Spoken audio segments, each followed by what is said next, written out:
기도드립니다. 아멘. 오늘 우리가 함께 볼 말씀은 호세아서 11장 1절부터 11절까지입니다. 호세아서 11장 1절부터 11절까지 말씀 우리 함께 교독하도록 하겠습니다. 이스라엘이 어렸을 때에 내가 사랑하여 내 아들을 애굽에서 불러냈거늘 선지자들이 그들을 부를수록 그들은 점점 멀리하고 바알들에게 제사하며 아로새긴 우상 앞에서 분향하였느니라. 그러나 내가 에브라임에게 걸음을 가르치고 내 팔로 안았음에도 내가 그들을 고치는 줄을 그들은 알지 못하였도다. 내가 사람의 줄 곧 사랑의 줄로 그들을 이끌었고 그들에게 대하여 그 목에서 멍에를 벗기는 자같이 되었으며 그들 앞에 먹을 것을 두었노라. 그들은 애굽 땅으로 되돌아가지 못하겠거늘 내게 돌아오기를 싫어하니 아수르 사람이 그 임금이 될 것이라. 칼이 그들의 성읍들을 치며 빗장을 깨뜨려 없이 하리니 이는 그들의 계책으로 말미암음이니라. 내 백성이 끝끝내 내게서 물러가나니 비록 그들을 불러 위에 계신 이에게로 돌아오라 할지라도 일어나는 자가 하나도 없도다. 에브라임이여 내가 어찌 너를 놓겠느냐. 이스라엘이여 내가 어찌 너를 버리겠느냐. 내가 어찌 너를 아드마같이 놓겠느냐. 어찌 너를 스보임같이 두겠느냐. 내 마음이 내 속에서 돌이키어 나의 긍휼이 온전히 불붙듯 하도다.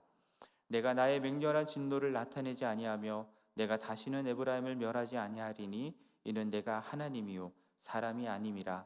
내 가운데 있는 거룩한 이니 진노함으로 내게 임하지 아니하리라. 그들은 사자처럼 소리를 내시는 여호와를 따를 것이라. 여호와께서 소리를 내시면 자손들이 서쪽에서부터 떨며오되 함께 읽겠습니다. 그들은 애굽에서부터 새같이 아수르에서부터 비둘기같이 떨며오리니 내가 그들을 그들의 집에 머물게 하리라. 나 여호와의 말이니라. 아멘. 여러분 잘 알다시피 호세아서에서 하나님과 이스라엘의 관계를 가장 잘 보여주는 은유로 부부의 관계를 말하곤 합니다. 하나님을 저버리고 우상을 숭배하였던 이스라엘 백성들을 음란한 아내다라고 표현하고 그래서 그러한 메시지를 전달하는 선지자 호세아에게 고멜과 결혼하라고 말씀을 하셨었죠. 그러나 오늘 본문 11장 말씀에서는요, 하나님과 이스라엘의 관계를 부부 관계가 아니라 부모 관계, 부모와 자녀의 관계로 표현하고 있습니다. 그래서 1절 말씀을 보시면 이스라엘이 어렸을 때라 함은 출애굽 때를 말하는 것입니다. 히브리 민족이 이집트에 종살이를 하고 있었고 이스라엘이라고 하는 나라로 형성되기 전이었던 그 시기를 어렸을 때다라고 표현하고 있는데요. 그러한 이스라엘을 하나님이 내 아들이라 부르십니다. 그를 사랑하여서 애굽에서 불러내었다라고 말씀을 하시죠. 출애굽기 4장 22절 말씀 보면은 하나님이 모세에게 바로에게 전할 말씀을 가르쳐 주시는데요. 그때에 이런 말씀을 말하라고 말씀하십니다. 이스라엘은 내 아들 장자라, 내 장자라라는 말씀을 하십니다. 오늘 본문에서도 이스라엘을 내 아들이라 부르시고요. 그를 사랑하여서 애굽에서 불러내었다라고 말씀을 하십니다. 하나님에게 이스라엘은 사랑하는 아들이었습니다. 그래서 종살이로 고통받고 신음하던 가장 적고 가장 보잘것없던 히브리 민족을 애굽에서 불러내어서 하나님과 언약을 맺고 하나님의 백성으로 삼으셨던 것이죠. 3절에서도 하나님은 이스라엘 백성들에게 걸음마를 가르쳤고 품에 안아 키웠다라고 말씀하십니다. 4절에서도 사랑의 줄, 곧 사랑의 줄로 그들을 이끌었고 그들의 목에서 멍에를 벗기고 젖을 물려 먹을 것을 주었다라고 말씀을 하십니다. 여러분들도 자녀들 태어났을 때 기억나십니까? 여러분 갓난아기 태어나서 똥기저귀 갈고 잠 못 자면서 젖 먹이고 걸음마 한 걸음 떼면 기뻐하고 박수치면서 좋아하고 했던 그런 것들 기억나십니까? 하나님께서 이스라엘을 그렇게 키우셨다라고 지금 말씀하시는 겁니다. 아기 키우는 게 절대로 쉽지 않지만 그냥 보고 있어도 좋고 감사하고 기뻤던 그때처럼 하나님께서 이스라엘을 생각하시며 그때 그렇게 너희를 사랑했다라고 말씀하시는 겁니다. 그러나 이스라엘이 하나님을 배반하게 되죠. 하나님이 그들을 부르면 부를수록 어떻게 합니까? 하나님과 점점 멀어졌습니다. 하나님 대신 바알들에게 제사하고 온갖 신상들에게 분향하였습니다. 하나님이 그들을 죽을 고비에서 고치고 살려주셨는데도 그것을 알지 못하였습니다. 목에 매어있던 멍에를 벗기고 하나님께서 자유케 해주셨는데 다시 멍에를 메고 종살이하던 이집트로 돌아가려고만 했습니다. 스스로 하나님을 선택하며 살아갈 수 있는 자유가 주어졌는데 그 자유를 가지고 하나님 없는 삶을 강제하는 자유 없는 애굽의 종살이로 돌아가려고 했던 겁니다. 왜 그랬습니까? 우리가 잘 알다시피 먹고 살려고 그랬습니다. 먹고 사는 게 힘드니까. 하나님 따라서 광야 생활 속에서 먹고 사는 게 힘드니까 이집트로 돌아가려고 했던 겁니다. 먹고 사는 것만 해결해주면 하나님을 선택하며 살 수 있는 자유는 없어도 상관이 없었던 겁니다. 배부르고 등 따시기만 하면 하나님 없이 세상의 종노릇하며 살아가는 것 괜찮았던 겁니다. 먹고 사는 문제 걱정 없이 풍요롭게 살 수 있다라고 하니까 하나님 대신 바알과 같은 풍요의 신들을 섬겼던 겁니다. 그래서 하나님 없이 온갖 우상을 섬기고 풍요를 누렸던 애굽 땅으로 되돌아가려고 하고 하나님께 돌아오는 것은 거부하였던 것인데요. 그러한 이스라엘은 결국 어떻게 됩니까? 5절 말씀 보면은 새로운 애굽인 아수르에게 지배를 당하게 되는 것입니다. 칼로 상징되는 전쟁이 이스라엘의 성읍을 휩쓸게 되고 성문 빗장은 부서져 아무 소용이 없게 됩니다. 하나님 대신 애굽과 아수르와 같은 이방 강대국들을 의지하였는데 그렇게 의지하여서 그들의 나라를 지키고자 했던 그들의 계획은 어떻게 됩니까? 결국 그들을 망하게 하는 계획이었던 것이죠. 하나님을 끝끝내 배반하고 하나님께로 돌아오라고 아무리 이들을 불러도 일어나는 자 하나도 없었다라고 말씀하고 있습니다. 하나님은 그렇게 이스라엘을 바라보면서 사랑하는 아들 이스라엘이 하나님께 돌아오지 않는 것을 보면서 탄식하고 계십니다. 이렇게까지 배은망덕한 이스라엘이라면 차라리 부모 자식 간의 연을 끊고 꼴도 보기 싫고 다시는 얼굴 보지 말자라고 하는 것이 낫지 않을까 싶은데, 그래서 실제로 우리들 살아가는 인간 세상 속에서는 연을 끊고 살아가시는 분들도 있지 않습니까? 그러나 부모 자식의 연이라는 게 어디 그렇게 쉽게 끊어집니까? 꼴도 보기 싫고 괘씸하고 섭섭하고 연을 끊고 싶다가도 그래도 자식인데 어떡하겠습니까? 8절부터 11절까지 나오는 말씀이 바로 그러한 하나님의 마음을 담고 있습니다. 8절 말씀을 보시면 에브라임이여 내가 어찌 너를 놓겠느냐, 이스라엘이여 내가 어찌 너를 버리겠느냐, 내가 어찌 너를 아드마같이 놓겠느냐, 어찌 너를 스보임같이 두겠느냐라고 말씀하시죠. 이스라엘이 배은망덕하고 괘씸하고 하지만 그러나 이스라엘을 놓을 수 없다라는 겁니다. 버릴 수 없다라는 겁니다. 아드마와 스보임은 소돔과 고모라와 함께 멸망을 당했던 도시였습니다. 하나님은 아드마와 스보임을 심판하여 완전히 멸망시켰던 것과 같이 이스라엘을 멸망시키지는 않겠다 말씀하시는 겁니다. 왜 그러냐면 이스라엘은 하나님이 사랑하시는 아들이기 때문입니다.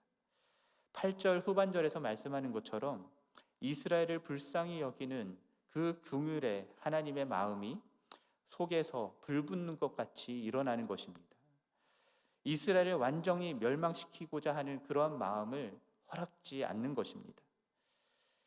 그래서 9절에서 말씀하는 것처럼 하나님이 당신의 맹렬한 진노를 나타내지 않고 다시는 에브라임, 이스라엘을 멸하지 않겠다라고 말씀을 하십니다.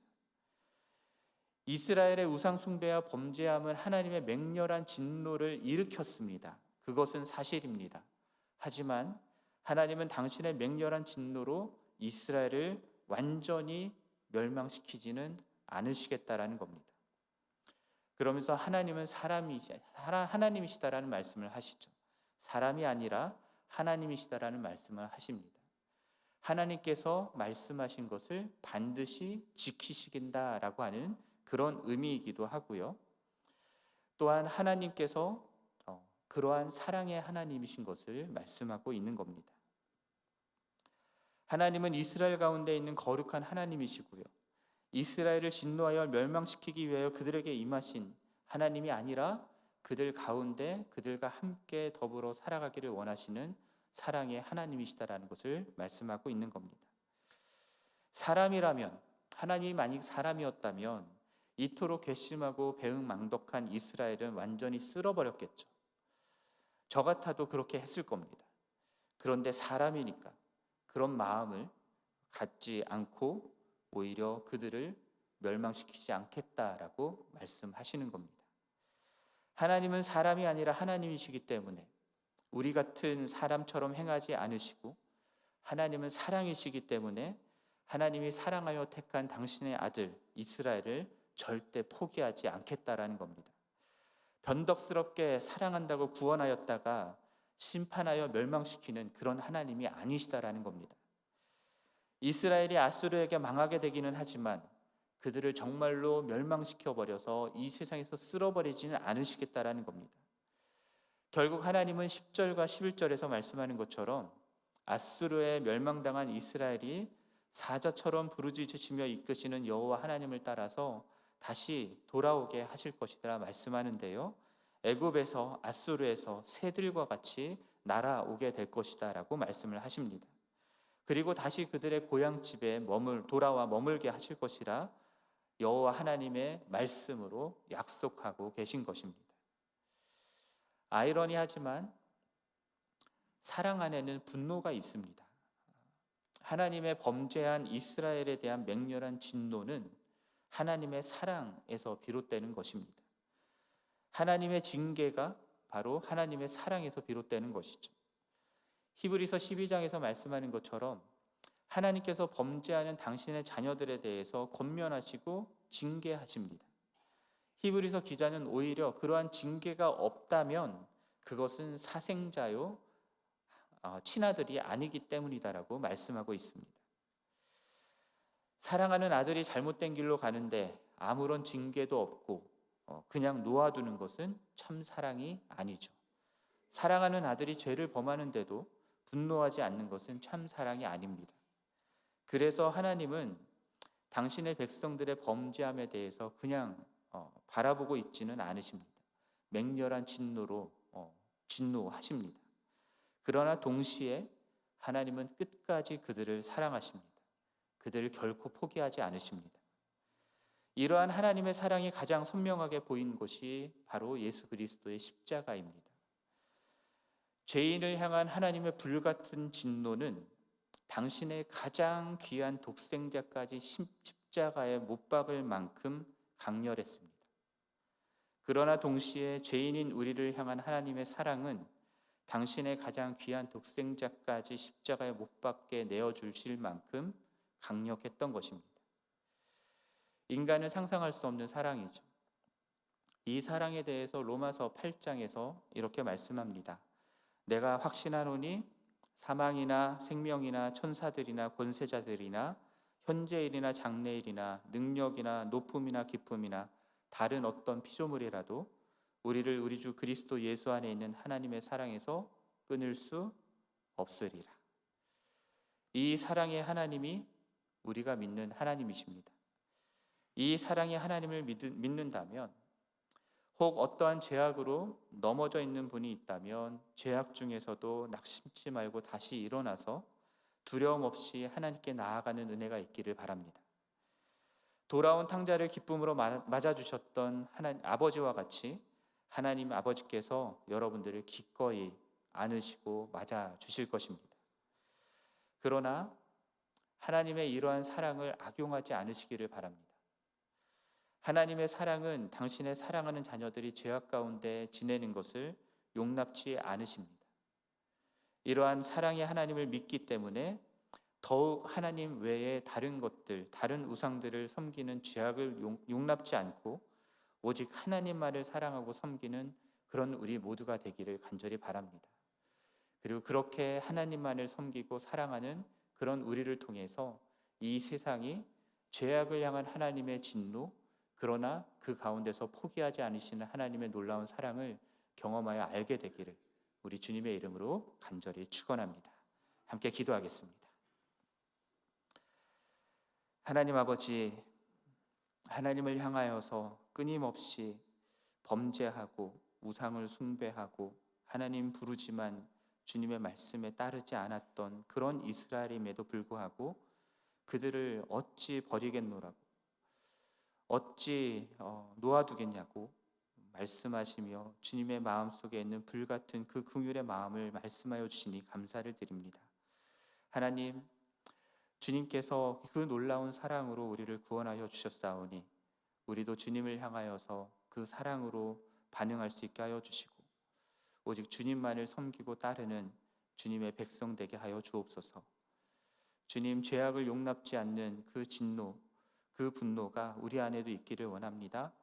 죄악을 미워하고 하나님을 사랑하는 우리 교회를 통해서 이 세상의 많은 사람들이 주님의 사랑을, 주님의 은혜를, 주님의 의를 보아 알게 하여 주옵소서.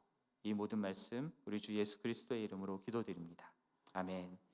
하늘에 계신 우리 아버지여, 이름이 거룩히 여김을 받으시오며 나라가 임하시오며 뜻이 하늘에서 이루어진 것 같이 땅에서도 이루어지이다. 오늘 우리에게 일용할 양식을 주시옵고 우리가 우리에게 죄 지은 자를 사하여 준 것 같이 우리 죄를 사하여 주시옵고 우리를 시험에 들게 하지 마시옵고 다만 악에서 구하시옵소서. 나라와 권세와 영광이 아버지께 영원히 있사옵나이다. 아멘. 계속해서 개인적으로 기도하시겠습니다.